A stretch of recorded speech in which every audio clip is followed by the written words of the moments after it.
అవనిలో గల యాత్రలన్నీ చేయగవచ్చు, ముఖ్యమౌ నదులందు మునుగవచ్చు. ముక్కు పట్టుక సంధ్య మునసి వార్వగవచ్చు, తిన్నగా జపమాల త్రిప్పవచ్చు.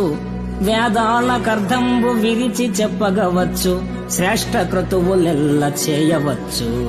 ధనము లక్షలు కోట్లు దానమియ్యగవచ్చు, నైష్టికాచారముల్ నడుపవచ్చు. చిత్తమన్య స్థలంబున చేరకుండా నీ పదాంబోజములయందు నిలుపగలమా. భూషణ వికాస శ్రీధర్మపుర నివాస, దుష్ట సంహార నరసింహ దురిత దూర. అవనిలో యాత్రలన్నీ చేయవచ్చు, ముఖ్య నదీ నదాలలో మునగవచ్చు, జపమాల త్రిప్పవచ్చు, వేదాలకు అర్ధ వ్యాఖ్యానాలు చేయవచ్చు, యజ్ఞయాగాలు సల్పవచ్చు, దాన ధర్మాలునరించవచ్చు, నిష్ఠగా బ్రతకవచ్చు.